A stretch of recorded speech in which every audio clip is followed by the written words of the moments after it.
Hello everyone, welcome back to a online solution. तो आज हम लोग पढ़ेंगे क्वेश्चन बैंक पढ़ने वाले साइंस का। बहुत इंपॉर्टेंट यहाँ पर मैं आपको साइंस का क्वेश्चन बैंक बताने वाला हूँ और ये है 2021 का क्वेश्चन बैंक साइंस का, जो कि फर्स्ट शिफ्ट का है। ठीक है, फर्स्ट सिटिंग का है। इस तरह से मैं आपको सेकेंड 2019-20 सबका मैं बताऊंगा, social science, math, English, Urdu सब बताऊंगा। ठीक है ना। तो वीडियो को सोच लगा आखिर तक देखना। ये मजा आया तो मुझे बताना कैसे लगा। इसमें आपको पता है कि टोटल 80 सवाल आपको देखने को मिलेगा, क्योंकि पिछले एग्जाम में 80 सवाल आया था ऑब्जेक्टिव, और फिर आगे भी यही आने वाला है। लेकिन आपको एग्जाम में सिर्फ 40 ही बनाना है। लेकिन यहाँ पर कोशिश ये करना है कि आपको अच्छा से अच्छा परफॉर्मेंस करें, तो ज़्यादा ज़्यादा बनाने की कोशिश करें, है ना, ताकि ऑब्जेक्टिव में कोई भी कसर ना रहे। चलिए तो स्टार्ट करते हैं। सबसे पहला सवाल आपके सामने हाजिर है। क्या बोलता है? 1 मिली एम्पियर बराबर होता है। 1 मिली एम्पियर किसके बराबर होता है? यहाँ देखें तो 1 मिली एम्पियर जो होता है 10 पर पावर -3 एम्पियर के बराबर होता है। कितना होता है? 10 पर पावर -3 एम्पियर। और 10 पर पावर -6 देख रहे हैं, इसको बोलते हैं एक मैक्रो एम्पियर। क्या बोलते हैं? एक मैक्रो एम्पियर बोलते हैं। ओके। अगला सवाल है, डीजल का उपयोग होता है। डीजल का उपयोग कहाँ होता है भाई? डीजल का उपयोग भारी वाहनों में होता है, या रेल के इंजनों में, या विद्युत उत्पादन में, ये सभी में। तो डीजल का उपयोग जो है सभी में होता है। ठीक है, इनमें से सभी तीनों में होता है डीजल का उपयोग। चलिए अगला पढ़ते हैं। सौर सेल और सौर ऊर्जा को रूपांतरित करते हैं। सौर सेल जो है सौर ऊर्जा को बदलते हैं, किस रूप में बदलते हैं ये आपको बताना है। ठीक है ना। सौर सेल जो है सौर ऊर्जा को किस रूप में रूपांतरित करते हैं? तो सौर सेल सौर ऊर्जा को विद्युत ऊर्जा में बदलते हैं। आपको पता है ना, जो सोलर होता है, जो घर में लगा होता है सोलर, तो देखेंगे वो सोलर क्या करता है, विद्युत ऊर्जा को सौर ऊर्जा को विद्युत ऊर्जा में बदल देगा। चलिए, सोना की परमाणु संख्या कितनी है? सोना, है ना, वो नींद वाला नहीं, जो गोल्ड वाला सोना, है ना, एटॉमिक नंबर कितना है? 79। ऑप्शन नंबर सी इसका राइट होगा। ओके। चलिए आगे सवाल पढ़ते हैं। ऑक्सीकरण की क्रिया नहीं होती। देखिए जितना सवाल मैं पढ़ा रहा हूँ सब के सब एकदम वेरी वेरी इंपॉर्टेंट है। एक भी सवाल स्किप करने की कोशिश भी मत करना तुम लोग, ठीक है ना। और पूरा सवाल देखना, ताकि आपके अंदर एक पावर बनेगा, कि कॉन्फिडेंस लेवल बढ़ जाएगा कि हाँ मैं 2021 का सवाल में इतने अच्छे तरीके से कर दिया हूँ। ठीक है ना। सो स्किप मत करना, और जो क्वेश्चन याद है तो अच्छी बात है, जो याद नहीं उसको नोट कर लेना। ठीक है ना। कौन ऑक्सीकरण की क्रिया नहीं है? तो ऑक्सीकरण किसको बोलते हैं? जिसमें ऑक्सीजन का योग होता है। तो दहन में भी ऑक्सीजन होता है, श्वसन में भी ऑक्सीजन का योग होता है, पाचन का भी, भोजन का पचना, इसमें भी ऑक्सीजन का योग होता है। मतलब ऑक्सीकरण तीनों में होता है। अवक्षेपण में ऑक्सीकरण नहीं होता है। ठीक है ना। अवक्षेपण में ऑक्सीकरण नहीं होता। ओके। आगे सवाल देखो, संयोजकता, ऑक्सीजन की संयोजकता कितनी है? तो ऑक्सीजन की मतलब वायलेंसी पूछ रहा है ना, वायलेंसी। तो ऑक्सीजन का परमाणु संख्या कितना होता है? 8 होता है। जब इसको फैक्टर तोड़ते हैं तो 2 और 6 में टूटता है। तो ये आउटर सेल में हर हर तत्व जो आउटर सेल में चाहता है कि हम 8 बन जाए, तो 2 क्या करेगा? 2 ग्रहण करेगा, है ना। 2 क्या करेगा? ग्रहण करेगा। तो जो 2 ग्रहण करेगा, या जो त्यागता है या ग्रहण करता है, जितना त्यागता है जितना ग्रहण करता है, वही उसकी संयोजकता कहलाती है। तो ऑक्सीजन को आखिर में 8 बनाने के लिए 2 ग्रहण करना पड़ेगा, इसलिए इसकी संयोजकता क्या हो जाएगी? 2 हो जाएगी। क्लियर है। जैसे क्लोरीन देख लो, 2 8 7, है ना जी। क्लोरीन के 17 होता परमाणु संख्या, तो 2 8 7 में टूटेगा। अब 7 सोचेगा 8 बनने के लिए, तो एक ग्रहण करेगा, तो एक ले लेगा, तो क्लोरीन के संयोजकता 1 बन जाएगा फिर। ठीक है। चलिए आगे बढ़ते हैं। अम्ल वर्षा का के जल का पीएच मान कितना होता है? अम्ल वर्षा जो होता है उसके जल का पीएच मान कितना होता है? तो 5.6 से कम होगा, तो अम्ल वर्षा का जो जल होता है ना, उसका पीएच मान 5.6 से कम होता है। क्लियर है। चींटी के डंक में कौन सा अम्ल पाया जाता है? Very very important. चींटी के डंक में पूछा जाता है, कभी कभी ऐसे पूछता है, बिच्छू के डंक में बोलता है ना, तो मेथेनोइक अम्ल। क्या होता है? मेथेनोइक अम्ल। इसको फॉर्मिक अम्ल भी बोलते हैं। क्या बोलते हैं? फॉर्मिक अम्ल। ये सवाल पता है फर्स्ट सेटिंग में भी तो आया था और सेकंड सेटिंग में भी आया था। ठीक है, तो इसको क्या बोलेंगे? फॉर्मिक अम्ल बोलेंगे। क्लियर है। आगे बढ़ते हैं। कौन संवाहक उत्तक है? निम्न में से कौन संवाहक, संवहन उत्तक, मतलब जो एक जगह से दूसरे जगह पहुंचाता है?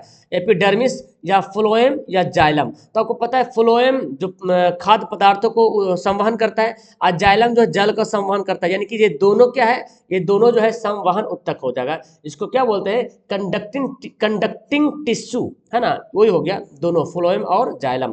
क्लियर है। अगला है, प्रोटोजोआ उत्सर्जित पदार्थ का निष्कासन कैसे करता है? प्रोटोजोआ जो है एक्सेटरी सब्सटेंस जो होता है, निष्कासन उत्सर्जित पदार्थ होता है, इसका निष्कासन कैसे करता है प्रोटोजोआ? प्रासरण के द्वारा करता है, या विसरण के द्वारा करता है, या अवशोषण के द्वारा करता है, या निष्कासन के द्वारा करता है? तो विसरण के द्वारा करता है, ठीक है, यानी कि डिफ्यूजन। याद रखेंगे, प्रासरण के द्वारा नहीं करेगा, ठीक है, किसके द्वारा करेगा? डिफ्यूजन के द्वारा करेगा, विसरण के द्वारा करेगा प्रोटोजोआ, क्योंकि प्रोटोजोआ में प्रासरण क्रिया नहीं होती है, विसरण क्रिया होती है। याद रखेंगे, ऑप्शन नंबर यहाँ पे क्या हो जाएगा? बी राइट आंसर होगा। मनुष्य के शरीर की सबसे बड़ी ग्रंथि, आपको पता है मनुष्य के शरीर की सबसे बड़ी ग्लैंड, ह्यूमन बॉडी का लार्जेस्ट ग्लैंड कौन है? तो लीवर है। क्या है? यकृत, जिसको हम लोग लीवर बोलते हैं, ठीक है ना। यकृत जो है वो सबसे बड़ी ग्रंथि है, याद रहेगा। चलिए आगे पढ़ते हैं। शरीर का संतुलन बनाए रखता कौन? शरीर का संतुलन कौन बनाए रखता है? देखिए आपको पता है मस्तिष्क का सेरिबेलम, यानी कि अनुमस्तिष्क, परामस्तिष्क, मध्य मस्तिष्क। तो सेरिबेलम जो है ना, जिसको बोलते हैं अनुमस्तिष्क, क्या बोलते हैं? अनुमस्तिष्क, अनुमस्तिष्क बोलते हैं इसको। यही जो है शरीर के संतुलन को बनाए रखता है, सेरिबेलम। सेरिबेरम नहीं, सेरिबेरम परामस्तिष्क हो गया, ठीक है ना। तो ऑप्शन हमारा ए राइट होगा, अनुमस्तिष्क, यानी कि सेरिबेलम। आगे सवाल पढ़ते हैं, किशोर अवस्था में होने वाले शारीरिक परिवर्तन का कारण क्या है? किशोर अवस्था यानी कि जवान, जब जब कोई लड़की हो या लड़का हो, जब जवान होता है तो शारीरिक परिवर्तन होता है, उसमें हार्मोन होता है। महिलाओं में एस्ट्रोजन नाम का हार्मोन होता है, और पुरुषों में टेस्टोस्टेरोन नाम का हार्मोन होता है, जिसकी वजह से पता चलता है कि जो पुरुष होता है उसमें बाल, मोछ, दाढ़ी वगैरह आना शुरू हो जाता है ना। तो ये स्त्रियों में एस्ट्रोजन और पुरुषों में टेस्टोस्टेरोन, ये जब हार्मोन जब बन जाता है तो इससे पता चलता है कि ये जो आदमी है, जो लड़का या लड़की जवान हो गया, ठीक है ना। यानी कि ऑप्शन नंबर क्या हो गया? ए और बी दोनों राइट हो गए। शारीरिक परिवर्तन शुरू हो जाता है जब किशोर अवस्था में आ जाता है तब, ठीक है ना। मानव के हृदय में कितने कोष्ठ? आपको पता है मानव के हृदय में 4 कोष्ठ होते हैं। कितने कोष्ठ होते हैं? 4 कोष्ठ होते हैं, यहाँ पे राइट आंसर। और एक सेकंड सेटिंग किसमें आया था कि मछली के हृदय में, तो आपको पता होना चाहिए कि मछली के हृदय में 2 कोष्ठ होता है, ठीक है ना। आगे सवाल पड़ता है, रक्त क्या है? देखिए रक्त, blood, what is blood? Blood क्या है? उत्तक है, या कोशिका है, या पदार्थ है, या इनमें से कोई नहीं। तो आपको ब्लड जो है उत्तक है। क्या है जी? ब्लड जो है एक उत्तक है, ठीक है, याद रखिएगा। तो ऑप्शन क्या हो जाएगा? ब्लड क्या है? एक उत्तक है। ऑप्शन ए इसका राइट आंसर होगा।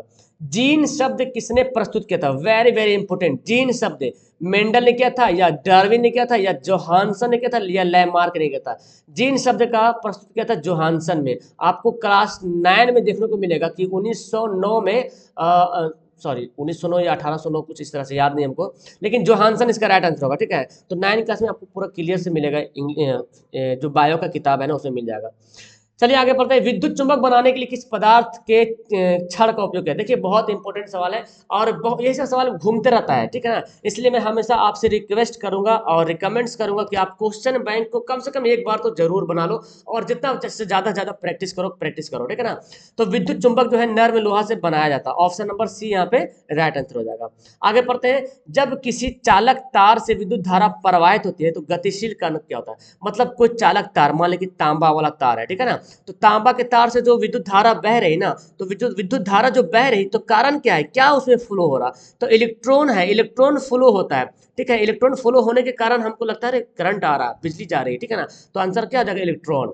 आगे है ओम का नियम। देखिए ओम का नियम में नियत है, ओम का नियम है, देखो V बराबर आई आर। क्या ऑप्शन है जी? बिल्कुल ऑप्शन। तो ऑप्शन क्या हो जाएगा? ए आंसर हो जाएगा। अब यहाँ पे V बराबर आई स्क्वायर आर तो होता नहीं है ना, V बराबर आर स्क्वायर आई भी तो नहीं होता। मतलब कितना सिंपल सा सवाल दे दिया। अगर बोलता आई बराबर V बटा आर तो कुछ बंदा सोचता, आर बराबर V बटा आई तो कुछ बंदा सोचता, लेकिन इतना आसान से सिर्फ डायरेक्ट दे दिया।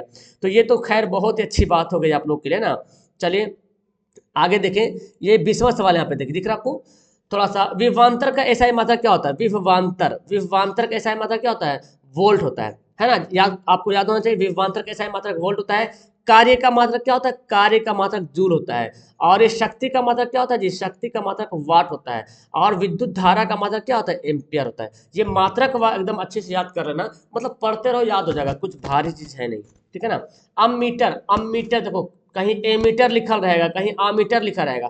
तो आमीटर का प्रतिरोध क्या होता है? आमीटर का प्रतिरोध बहुत ही छोटा होता है, बहुत कम होता है, ठीक है ना। इसलिए प्रतिरोध को कम करने के लिए आमीटर का उपयोग भी करते हैं, ठीक है ना। तो आमीटर का प्रतिरोध क्या होता है? बहुत कम होता है। ऑप्शन सी इसका राइट होगा। अच्छा आगे पढ़ते हैं कि विद्युत बल्ब का फिलामेंट जो होता है किस धातु का बना होता है? समझ रहे ना, जो अभी तो इलेक्ट्रिक बल्ब आ गया, कैसा एलईडी बल्ब आ गया, नहीं एलईडी बल्ब नहीं, विद्युत बल्ब है। हालांकि एलईडी बल्ब भी विद्युत से चलता है, लेकिन ये विद्युत बल्ब कांच वाला, जिसके अंदर टंगस्टन वगैरह है, फिलामेंट जो होता है, तो वो जो फिलामेंट जो है टंगस्टन से बना होता है, ठीक है ना। फिलामेंट कैसे बना होता है, टंगस्टन से बना होता है, जिसका कलर पीला येलो कलर जो रोशनी देता है वो हो गया।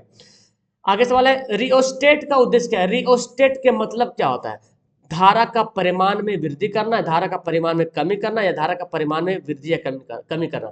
देखो रिओस्टेट जो काम करता है ना, विद्युत धारा को कंट्रोल करता। अब कंट्रोल करने का मतलब क्या हुआ, जब वृद्धि करने की बारी आएगा तो वृद्धि करेगा, जब कमी करने की बारी आएगा तो कमी करेगा। मतलब विद्युत धारा का परिमाण में वृद्धि या कमी करना। रिओस्टेट क्या करता है, विद्युत धारा को कंट्रोल करता है। कंट्रोल मतलब क्या समझे, कभी बढ़ा भी सकता है, कभी घटा भी सकता है ना, इसी को बोलते हैं कंट्रोल। तो आंसर हमारा सी राइट हो जाएगा। ओके, आगे पढ़ते हैं विद्युत आवेश। आपको पता है विद्युत आवेश का मात्रा क्या है, बहुत अच्छा सवाल है। विद्युत आवेश का मात्रा क्या है, कूलम। क्या है, कूलम है। और अभी तो मैं बता दिया वोल्ट किसका मात्रा का, विभवांतर का। ओम तो पता है जी, ओम जो है क्या बोलते हैं, प्रतिरोध का मात्रा का है, जूल कार्य का मात्रा का है। इस तरह से आप इसको रिवीजन कर लीजिएगा। शोषण के अंतिम उत्पाद क्या है, मतलब शोषण जब करते हैं तो अंतिम उत्पाद क्या होता है। तो शोषण जब करते हैं तो अंतिम उत्पाद देखिए ऑप्शन नंबर डी यहाँ पे राइट होगा, यानी कि CO2 क्या हो गया, कार्बन डाइऑक्साइड तो निकलता ही है, बॉडी से जल भी निकलता है और ऊर्जा भी निकलता है। हम जब शोषण जब छोड़ते हैं ना, तो शोषण जब करते हैं तो अंतिम उत्पाद क्या बनता है, यानी कि हमको एनर्जी मिलता है, और एनर्जी मिलने के बाद पैदा क्या होता है, तो कार्बन डाइऑक्साइड गैस पैदा हो जाता है जो कि बाहर निकलता है, H2O भी निकलता है, और हमको एनर्जी भी मिलता है, ऊर्जा। तो ये अंतिम उत्पाद है, ठीक है। आगे पढ़ते हैं दांत की सबसे ऊपरी परत क्या है। देखिए दांत की सबसे ऊपरी परत, यहाँ पे देखिए टेंडाइन है, इनामेल है, अस्थि है, क्रॉन है। देखो दांत का सबसे ऊपरी भाग अगर पूछता, दांत का सबसे ऊपरी भाग तो होता क्रॉन, ठीक है, दांत का सबसे ऊपरी भाग जो आपको दिखता है, और क्रॉन के ही सबसे ऊपरी परत है। तो परत पूछा जा रहा, दांत की सबसे ऊपरी परत, तो क्या हो जाएगा, एनामिल, जो कठोर, शरीर का सबसे कठोर कठोर अंग है, शरीर का सबसे कठोर अंग है एनामिल। समझे, ऑप्शन क्या हो जाएगा, बी राइट आंसर होगा। चलिए मानव आहार नाल का सबसे लंबा भाग क्या है। मानव आहार नाल, जो मानव का जो आहार नाल है, सबसे लंबा भाग क्या है, तो छोटी आंत। क्या है, छोटी आंत जो है सबसे लंबा भाग है, यानी कि small intestine is the largest part of human alimentary canal. Okay, चलिए आगे पढ़ते हैं परागकण निम्न में से किसके अंदर बनता है। परागकण पढ़े होंगे, बायो में पढ़ेंगे। परागकण में परागकोश में परागकण बनता है, ठीक है। किसके अंतर्गत बनता है, परागकोश में परागकण बनता है, यानी कि ऑप्शन क्या हो जाएगा, ए इसका राइट आंसर हो जाएगा। आगे सवाल यहाँ पे, चाली नलिकाएं पाई जाती किसमें, जंतुओं में, जाइलम में, फ्लोएम में, या एक कोशिका में। तो चालनी नलिकाएं जो है फ्लोएम में पाए थे। आपको पता है फ्लोएम का काम क्या है, फ्लोएम का काम है कि जो क्या खाद्य पदार्थों को एक जगह से दूसरी जगह पहुंचाना, ठीक है ना। और जाइलम तो पता ही है, जल को इधर से इधर करना, मतलब परिवहन करना। तो चालनी नलिकाएं बात की जा रही तो क्या हो जाएगा, फ्लोएम। आगे पढ़ते हैं आरबीसी का जीवन काल, आपको पता होना चाहिए, आरबीसी रेड ब्लड कार्पसल्स 120 दिन, ठीक है ना। और सेकंड सिटिंग में आया था आरबीसी डब्ल्यूबीसी। तो डब्ल्यूबीसी का जीवन काल 3 से 4 दिन होता है, कहीं कहीं 13 से 20 दिन देता है, मतलब उसके हिसाब से ऑप्शन के हिसाब से आप मारेंगे, ठीक है ना। तो आरबीसी का जीवन काल क्या होता है, 120 दिन होता है। आरबीसी का निर्माण आपको पता है, अस्थि मज्जा में आरबीसी का निर्माण होता है, यानी कि बोन मैरो में होता है, और प्लीहा में जाके मर जाता है, स्प्लीन, स्प्लीन में जाके क्या होता है, मर जाता है प्लीहा, और उसको बोलते हैं आरबीसी का कब्रिस्तान। क्या बोलते हैं, आरबीसी का कब्रिस्तान बोलते हैं, मतलब मर गया, मरा हुआ कहाँ रहता है, कब्रिस्तान में रहता है, इसलिए इसको बोलता है, ठीक है ना। अच्छा आगे सवाल, मानव शरीर की सबसे लंबी कोशिका कौन सी, सबसे लंबी कोशिका जिसको बोलते हैं तंत्रिका तंत्र, है ना, तंत्रिका कोशिका, तंत्रिका कोशिका। लेकिन ऑप्शन में तो तंत्रिका कोशिका नहीं है, और तंत्रिका कोशिका किसको, न्यूरॉन को ही बोलते हैं ना। शरीर की सबसे, न्यूरॉन क्या, तंत्रिका तंत्र की रचनात्मक एवं क्रियात्मक इकाई को क्या बोलते हैं, न्यूरॉन बोलते हैं। और नेफ्रॉन एक आता है, नेफ्रॉन, लेकिन नेफ्रॉन जो है किडनी, यकृत की रचनात्मक एवं क्रियात्मक इकाई होता है, तो इसमें कंफ्यूजन नहीं होना आपको, ठीक है। न्यूरॉन को ही तंत्रिका कोशिका बोलेंगे। मानव शरीर की सबसे लंबी कोशिका। चलिए आगे पढ़ते हैं, अंडाणु निषेचित होता है, यानी कि ओवम जो है फर्टिलाइज क्या होता है, तो फाइलोपियन नलिका में होता है, कहाँ होता है, फाइलोपियन ट्यूब में होता है, यानी कि ऑप्शन नंबर डी इसका बिल्कुल राइट आंसर हो जाएगा जी। आगे पढ़ते कौन पादप हार्मोन नहीं है। देखिए पादप हार्मोन आप पढ़ोगे बायोलॉजी में, पहले चैप्टर शायद है, सॉरी दूसरा चैप्टर है कि पादप हार्मोन और जंतु हार्मोन, जंतु हार्मोन भी सारा कुछ पढ़ना होता है, पादप हार्मोन भी। तो पादप हार्मोन एथिलीन जो है पादप हार्मोन है, ठीक है ना, जिसको गैसीय, जो गैस के रूप में पाया जाता है, ये भी याद रखो। कौन सा हार्मोन पौधों में गैस के रूप में पाया जाता है, तो एथिलीन, ठीक है ना। जो फल जो पकता है इसी के कारण पकता है, ठीक है ना। साइटोकाइनिन ये भी पादप हार्मोन है, ऑक्सिन ये भी पादप हार्मोन है, ऑक्सीटोसिन ये पादप हार्मोन नहीं, ये जंतु हार्मोन है, ठीक है ना, ये जंतु हार्मोन है। अक्सर ऑक्सीटोसिन जो है जो गर्भवती महिलाएं होती है, जो बच्ची जन्म देती है, वो उसको ऑक्सीटोसिन का सुई दिया जाता है ताकि बच्चे को दूध मिल सके प्रचुर मात्रा में। और आजकल तो गाय को भी हम लोग जो गाय जो दूध बेचते हैं खटाल में, तो गाय को जो ऑक्सीटोसिन का सुई भी लगाया जाता है ताकि दूध हो जाए और ज़्यादा बिके, मतलब सब डुप्लीकेट माल हो गया समझे। तो ऑप्शन क्या हो जाएगा यहाँ पे, डी हो जाएगा, जो कि पादप हार्मोन नहीं है। आगे पढ़ते हैं, फूल के नर जनन अंग कौन है। देखिए फूल के नर जनन अंग, तो पुंकेसर क्या है, फूल के नर जनन अंग है। पुंके वर्तिकाग्र, अंडाशय, वर्तिका, ये सब क्या है, स्त्री स्त्री जनन अंग है। क्या है, स्त्री जनन अंग है। और नर जनन अंग कौन है, पुंकेसर, यानी कि option number A right answer होगा। इंग्लिश में देख सकते हैं एंड्रोसियम है ना, ओवरी, स्टिग्मा, स्टाइल, ये सब क्या स्त्री में है, और ऑप्शन ए हमारा राइट होगा। द्विखंडन किसमें नहीं होता है, देखो द्विखंडन पहले होता किसमें जानिए, अमीबा में द्विखंडन, क्योंकि अमीबा एक कोशिकीय जीव है, पैरामीशियम भी एक कोशिकीय जीव है। तो अमीबा जिस तरह भी बना लो, इसमें भी द्विखंडन होता है। पैरामीशियम चप्पल की तरह होता है, इसमें भी द्विखंडन होता है। अब इष्ट तो पढ़े होंगे, इष्ट में पता है क्या होता है, क्या बोलते हैं इष्ट में, देखो याद नहीं आ रहा, लेकिन इष्ट इसका राइट आंसर होगा, क्योंकि इष्ट में द्विखंडन विधि नहीं होता है, याद आएगा तो बताएंगे। युगलिनम भी द्विखंडन विधि हो जाएगा, तो इस तरह से तो ऑप्शन क्या हो जाएगा, बी हो जाएगा राइट आंसर, ठीक है। इष्ट में, इष्ट और हाइड्रा में दूसरा अलग विधि से होता है खंडन, याद नहीं आ रहा हमको, बता देंगे हमको याद आएगा तो, ठीक है। हाँ मुकुलन, सॉरी देखो याद आएगा, मुकुलन की विधि द्वारा होता है। चलिए आगे पढ़ते हैं, पारिस्थितिक तंत्र में ऊर्जा का स्रोत क्या है।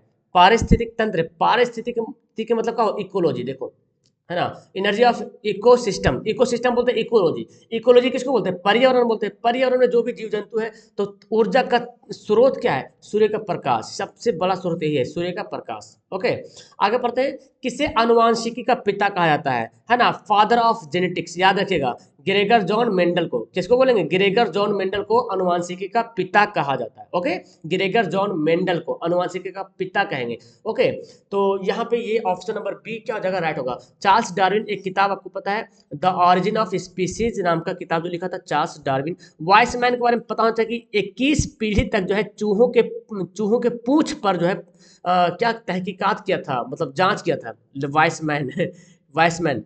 और ग्रेगर जॉन मेंडल तो आपको पता है, जिन्होंने मटर के पौधे का पर जो है प्रयोग किया था, है ना।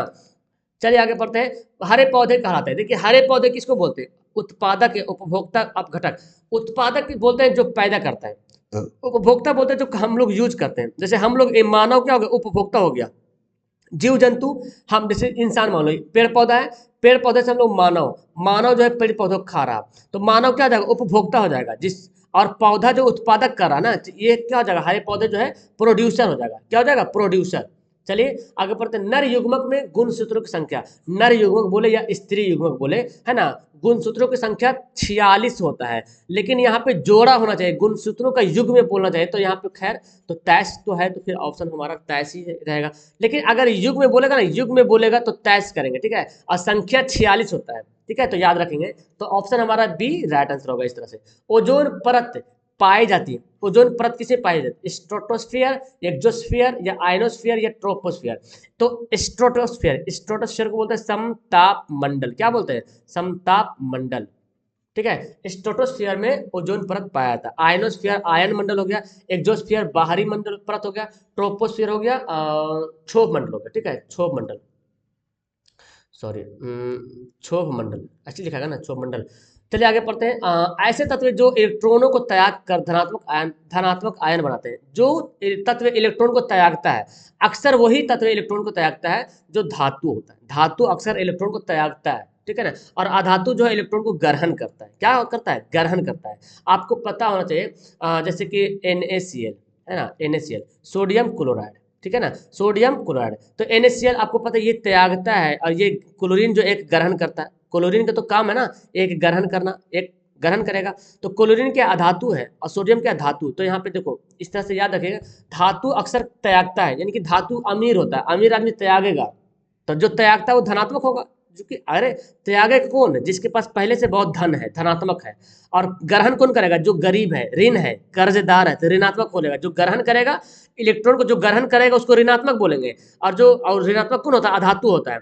और जो त्यागता है वो मतलब धनात्मक होता है, धनी होता है बहुत, धन उसको धातु बोलो, ठीक है ना। इस तरह से ट्रिक से आप याद कर सकते हो, मेटल नॉन मेटल, ठीक है।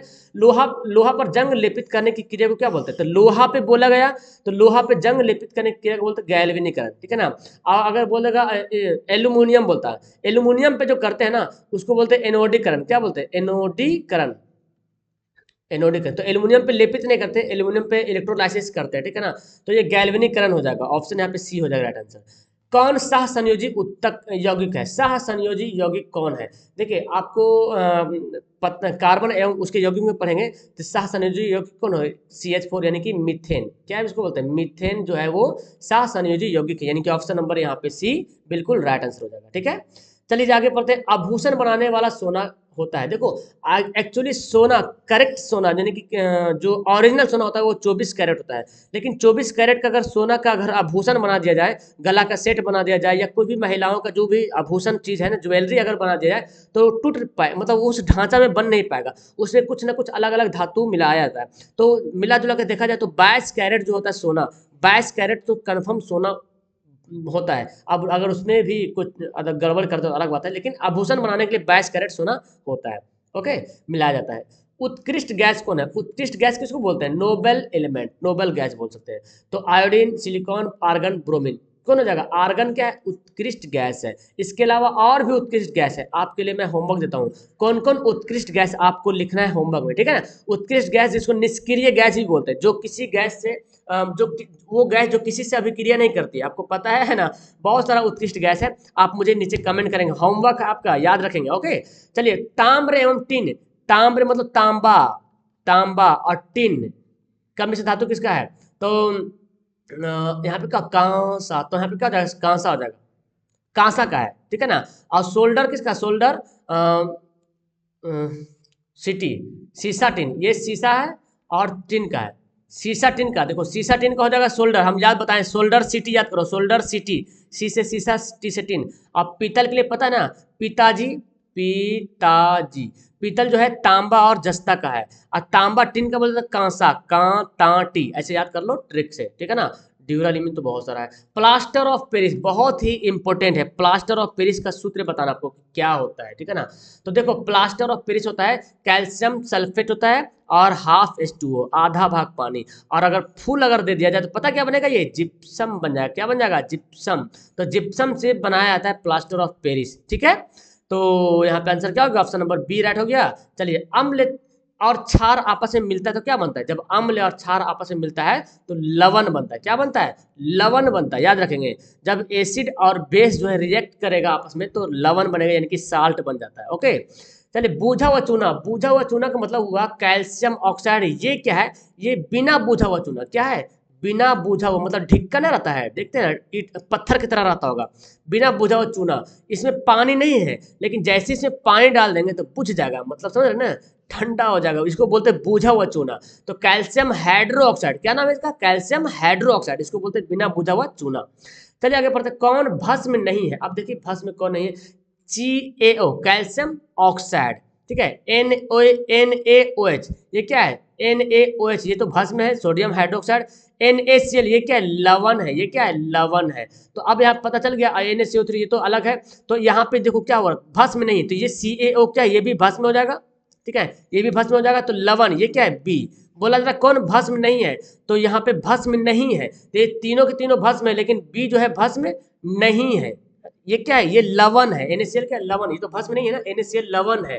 तो हमारा आंसर क्या हो जाएगा, बी राइट आंसर हो जाएगा। बाकी ये तीनों क्या है, भस्म है, Na2CO3 ये भी भस्म है, CaO calcium hydroxide, calcium oxide भी भस्म है, और NaOH भी भस्म है, सोडियम हाइड्रोक्साइड, लेकिन NaCl भस्म नहीं है, NaCl लवण है, क्लियर है, खाने वाला लवण बोलते हैं ना हम।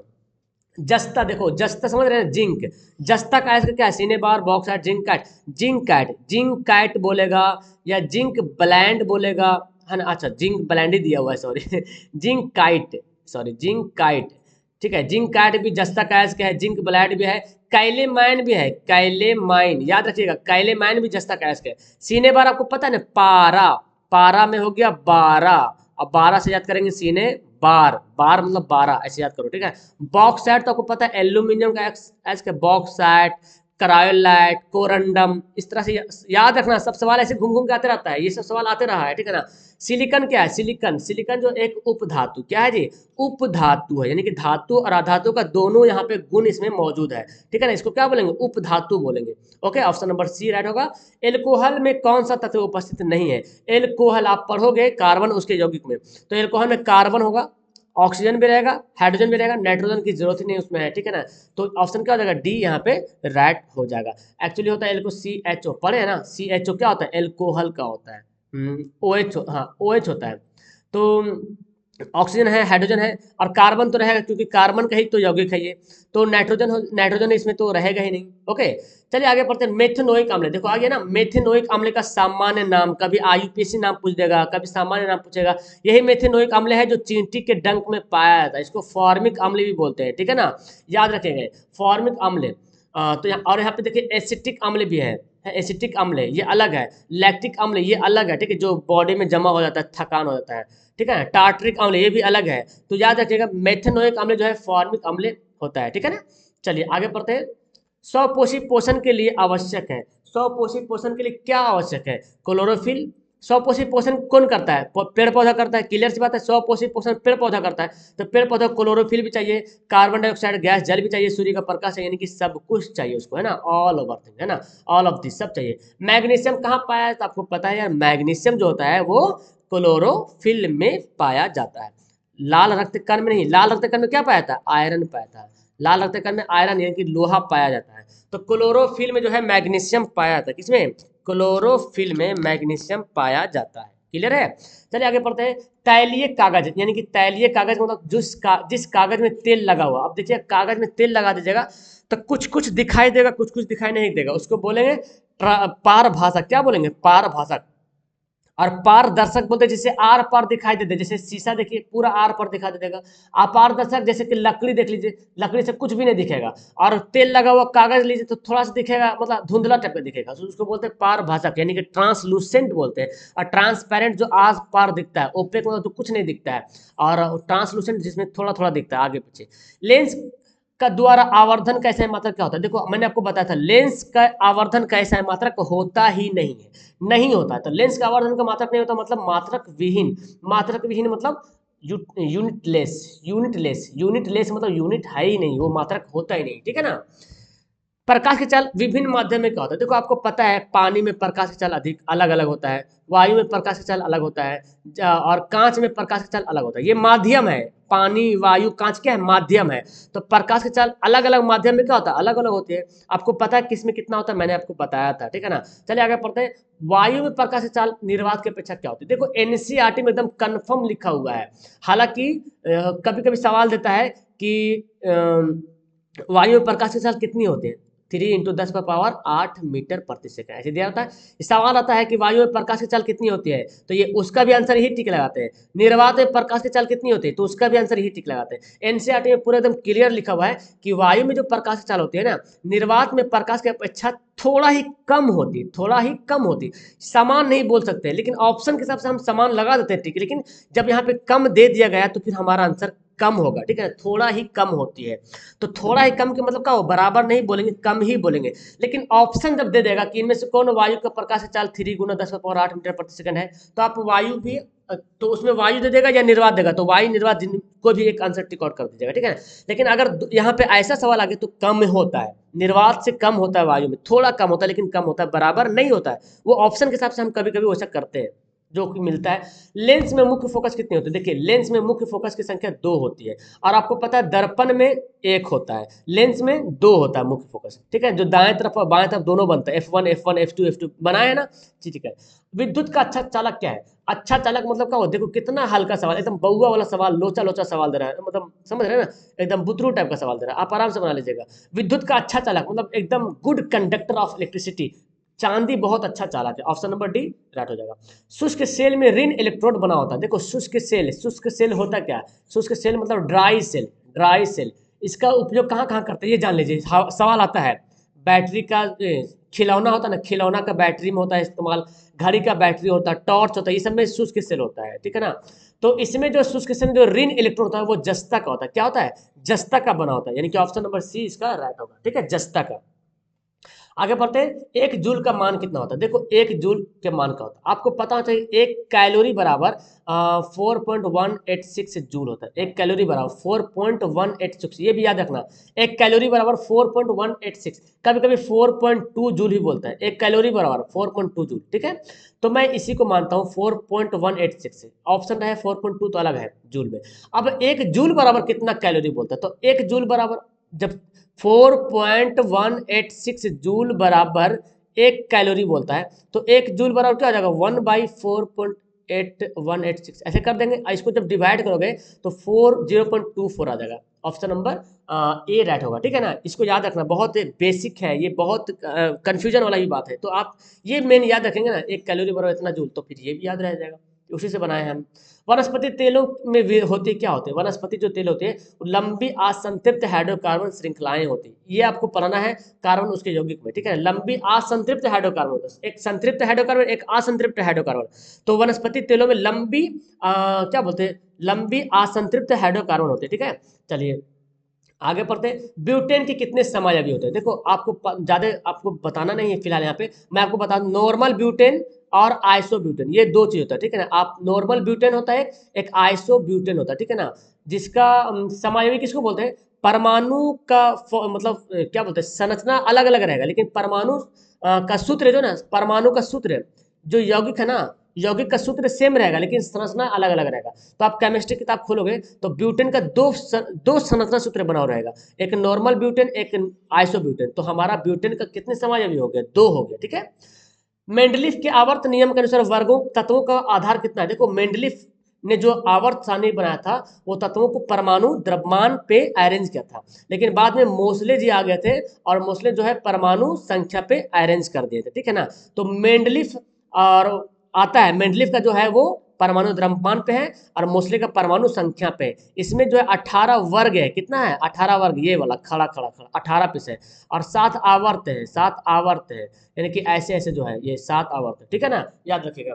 आगे अमोनिया के अणु में नाइट्रोजन एवं हाइड्रोजन की परमाणु संख्या कितनी होती है। तो अमोनिया के अणु में नाइट्रोजन और हाइड्रोजन की परमाणु की संख्या होता है 1:3, यानी कि नाइट्रोजन एक होता है अनुपात, हाइड्रोजन 3, यानी कि 1:3 के अनुपात में है अमोनिया में अमोनिया के अणु में नाइट्रोजन और हाइड्रोजन के अनुपात के परमाणु की संख्या होती है, ठीक है। आगे पढ़ते हैं, कौन कमरे के तापक्रम पे दर व्यवस्था में पाता है। देखो अब यहाँ पे एथेन है, इथाइन है, एथेनॉल है, मीथेन है। तो हमारा आंसर क्या होगा, एथेनॉल। आपको पता होना चाहिए एथेनॉल जो ठंडे प्रदेश होता है ना, जहाँ पे क्या बोलते हैं ठंडा पानी जम जाता है, ओके, केरोसिन जो होता है या जो भी रहता है जम जाता है, या डीजल जो होता है वो जम जाता है, क्योंकि ठंडे प्रदेश में जम जाएगा तो वहाँ पे एथेनॉल का उपयोग करते हैं। तो ये कमरे के तापक्रम पे दर व्यवस्था में पाया जाता है एथेनॉल। ऑप्शन क्या हो जाएगा, सी हो जाएगा। अब आपको पता होना चाहिए कौन सा धातु है जो दर व्यवस्था में पाया जाता है। तो धातु आपको पता है ना कौन सा है, पारा है ना। और अधातु जो है द्रव अवस्था में पाया जाता कौन है, ये है ब्रोमीन। क्या है, ब्रोमीन। तो ये भी याद रखें, धातु जो है द्रव अवस्था में पाया जाता है, अधातु ब्रोमीन होता है द्रव अवस्था में पाया जाता है, ठीक है। तो चलिए आगे पढ़ते हैं, सिरका में कौन सा अम्ल पाया जाता है। सिरका में पता आपको एसिटिक अम्ल पाया जाता है, ठीक है, याद रखिएगा सिरका में एसिटिक अम्ल पाया जाता है, ओके। ऑप्शन नंबर डी यहाँ पे राइट आंसर हो जाएगा। कौन कौन कार्बन का प्रूफ है। देखिए कार्बन के अप्रूफ, ग्रेफाइट भी कार्बन का प्रूफ है, हीरा भी कार्बन का प्रूफ है, अब फ्लोरीन भी कार्बन का प्रूफ है, यानी कि इनमें से सब ये तीनों क्या है, कार्बन के अप्रूफ है। ग्रेफाइट, हीरा, फ्लोरीन सब कार्बन के अप्रूफ है। एक अणुसूत्र परंतु विभिन्न संरचना सूत्र वाले यौगिक क्या कहलाते हैं। अभी मैंने इसकी चर्चा तुरंत किया था कि अणुसूत्र समान है, अणुसूत्र मतलब सूत्र फॉर्मूला समान रहेगा लेकिन संरचना सूत्र अलग रहेगा, उसको क्या बोलेंगे, समायवी बोलेंगे। क्या बोलेंगे, समायवी, मतलब आइसोमर बोलेंगे। क्या बोलेंगे, आइसोमर। दाढ़ी बनाने के लिए कौन सा दर्पण उपयोग किया था। ये तो खैर एकदम बहुआ वाला सवाल दिया, दाढ़ी बनाने के लिए अवतल दर्पण का उपयोग करते हैं, ठीक है। दाढ़ी बनाने के लिए कौन सा दर्पण, अवतल दर्पण। आगे है श्वेत प्रकाश, मतलब श्वेत प्रकाश वर्ण क्रम, जब हम श्वेत प्रकाश का वर्ण विक्षेपण करते हैं तो किस रंग का विचलन अधिक होता है। तो बैगनी रंग का विचलन जो है बहुत अधिक होता है और लाल रंग का विचलन क्या होता है, कम होता है। लेकिन तरंगदैर्घ्य की बात की जाए तो बैगनी रंग का तरंगदैर्घ्य जो है बहुत कम रहेगा और लाल रंग का तरंगदैर्घ्य ज्यादा रहेगा, ठीक है। तो विचलन तरंगदैर्घ्य की याद रखें। चलिए समतल दर्पण की फोकस दूरी क्या होती है। देखिए समतल दर्पण की फोकस दूरी क्या होगा, तो आप याद रखें समतल दर्पण की फोकस दूरी अनंत होती है, ठीक है ना। हालांकि किताब में दिया हुआ है लेकिन पता नहीं सवाल कहाँ से लाया, लेकिन मैंने आपको सही आंसर बता रहा हूँ कि समतल दर्पण की फोकस दूरी अनंत होती है। क्या होती है, अनंत होती है।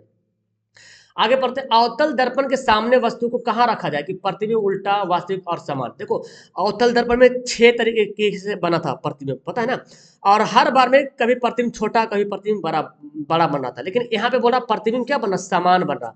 समान कहाँ पे बन रहा था, जब वक्रता केंद्र पे रखते थे तब कहाँ बनता था, समान बनता था, मतलब जहां पे है वहीं पे बनता था, उल्टा भी बनता था। ओके, आगे पढ़ते हैं, तारे के टिमटिमाने का कारण क्या है, व्हाट इज द रीजन, है ना। Twinkling twinkling of star is due to, क्यों टिमटिमाता है, वायुमंडलीय अपवर्तन के कारण। मैंने आपको बताया था वायुमंडलीय अपवर्तन के कारण तारे जो है टिमटिमाते हैं। ऑप्शन नंबर सी राइट हो जाएगा। ओके, मानव नेत्र के लिए दृष्टि का अस्थायित्व क्या होता है, मतलब कि मानव के नेत्र पर कितना देर तक फोटो बना हुआ रहता है। ठीक है, जैसे कोई चीज को देखें, अब हम कुछ दूसरा चीज भी देख लिए ना, तो आंख पर जो 1/16 तक जो है फोटो जो है बना रहता है, 1/16, कहीं कहीं 1/10 भी लिखता है, लेकिन एनसीईआरटी के अकॉर्डिंग 1/16 ही दिया हुआ है। ओके, ऑप्शन नंबर बी, मैंने बहुत जगह देखा है 1/16 दिया हुआ है, कहीं कहीं 1/10 दिया रहता है, लेकिन 1/16, ऑप्शन हमारा बी राइट होगा। उत्तल दर्पण से बना काल्पनिक प्रतिबिंब क्या होता है, देखो उत्तल दर्पण से बना, तो उत्तल दर्पण में आपको पता है प्रतिबिंब सीधा बनता है, उल्टा तो कभी बनता नहीं, और आवर्धित तो होगा ही होगा। ऑप्शन क्या हो जाएगा, ए यहाँ पे राइट आंसर हो जाएगा। अब लास्ट सवाल है, अवतल लेंस के लिए आवर्धन क्या होता है, तो अवतल लेंस, तो लेंस के लिए आवर्धन क्या, भी बाई यू, है ना, क्या हो जाएगा, भी by you, option number A यहाँ पे राइट हो गया। तो इस तरह से मैंने आपको 80 सवाल कंप्लीट करा दिया क्वेश्चन बैंक साइंस का 2021 का फर्स्ट शिफ्ट का, ठीक है ना। कैसा लगा आपको ये सवाल पढ़ने में, मजा आया, कितना सवाल आपने सही बनाया, नीचे कमेंट जरूर करना। और मैंने आपसे होमवर्क पूछा था उत्कृष्ट गैस यानी कि आर्गन, तो मैंने बता दिया है, 5 और गैस है, आपको नीचे कमेंट करना है पांचों को गैस को, ठीक है ना, जो उत्कृष्ट गैस है आर्गन गैस है। और इसी तरह से मैं आपको सोशल का भी, साइंस का भी तो करा रहा हूँ, मैथ का भी, और सारा सब्जेक्ट का मैं धीरे धीरे जो है क्वेश्चन बैंक करवा दूंगा, ताकि बिकॉज क्वेश्चन बैंक जो मार्केट से खरीद रहे ना आप, ठीक है, खरीदिए, उसमें बहुत सारा आंसर गलत दिया हुआ, बहुत सारा आंसर ऑब्जेक्टिव का आंसर गलत दिया हुआ है, तो मैं उसको सुधार करके, अध्ययन करके, पूरा तहकीक करके मैं आपको यहाँ पे ला रहा हूँ, ठीक है ना। चलिए ठीक है, वीडियो क्लास करते हैं, कैसे लगा आपको, मजा आया, कितना नंबर लाया, तो लोग नीचे कमेंट जरूर करना, और अपना अपना होमवर्क का कमेंट करना। ओके, और लाइक वाइक जिन्होंने नहीं किया लाइक करो, जिन्होंने सब्सक्राइब अभी तक नहीं किया चैनल को सब्सक्राइब करो, चैनल पे जुड़ जाओ, आपको 1 रुपया नुकसान नहीं होगा, बल्कि बहुत बहुत बहुत फायदा होगा। चलो ठीक है, वीडियो क्लास करते हैं, that's all, thank you everyone, bye.